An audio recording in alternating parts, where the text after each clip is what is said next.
compiled for me by the professor's daughter, Hannah Ayiti, herself also a medical doctor. As I read out the names, I became aware that I was calling the names of men and women who have served Ghana well in their time and made great sacrifices for this nation. Most of them were people who had served with integrity. But as I looked at them, one question kept haunting me.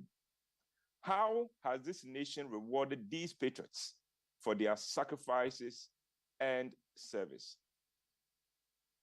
I could tell the story of how many of them have sacrificed so much for Ghana. But since Saturday was Reverend Professor Aite's big day, let me tell you his story as I know it.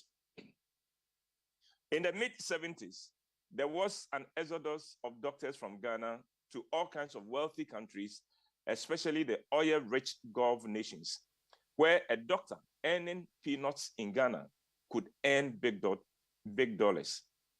The economic situation in Ghana was dire, and many doctors and nurses took advantage of the demand for their expertise outside the country and left. I know many of them, and I know that they did not leave Ghana for economic reasons only.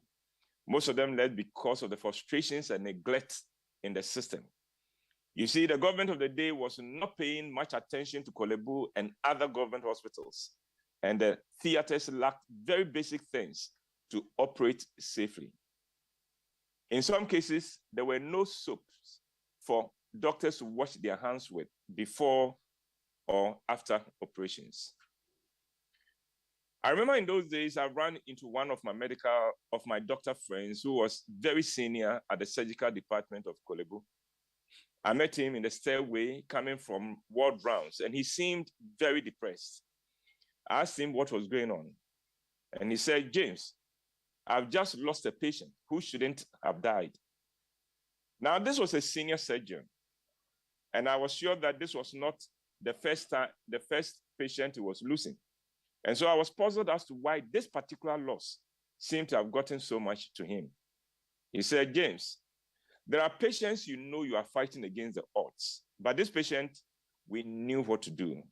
All we needed was something very basic, but the hospital did not have it, and I had to watch helplessly as the patient died." That experience made him question why he should continue staying on in a country where one's expertise was rendered useless because you did not have the tools to work with, when there were, at the same time, great offers awaiting you in very well-equipped hospitals elsewhere. This heartbreak was a straw that broke the camel's back for him and forced him to resign and leave Ghana. He did not leave for the money. He left because he felt it was useless for him to continue staying in Ghana, where he would not be given the basic tools, facilities, and the necessary logistics to do what he had been trained to do for his patients. And that was the case for a lot of the doctors that I knew who took advantage of the great demand for their skills outside Ghana and left. Each of them had a story to tell of a situation that broke their hearts and forced them to leave.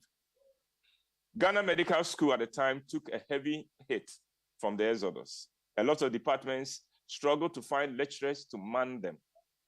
None of the departments was worse hit than the anatomy department, where only one lecturer was left.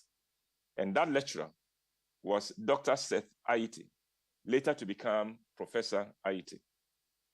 Dr. Ayiti and I served on the board of Youth for Christ, and we were quite close. So I knew that he was receiving very attractive offers from all over the world. I knew that he had not been spared the frustrations and neglect in the system. And I also knew that the going was very tough for him and for his family. To survive, for instance, he and his wife were reduced to eating just one meal a day so they could afford to feed their small children properly. But in the face of all the neglect and difficulties, Dr. Ayiti kept soldiering on and rejected all the offers that came his way, offers that would have transformed his fortunes and that of his family drastically. After he had turned down one particularly juicy offer, I asked him, "Doc, why are you not leaving?" Dr. Ayiti said, "James, I am the only lecturer left in the anatomy department. if I also leave, they will have to shut down the Ghana Medical School because there cannot be a medical school where there is no anatomy department. This nation owes patriots like Reverend Professor Seth Aite so much.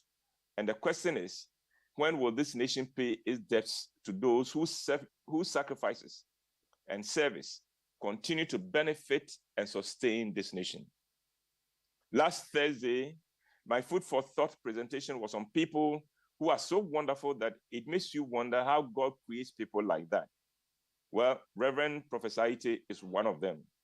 Unfortunately, it seems like they don't make people like that anymore.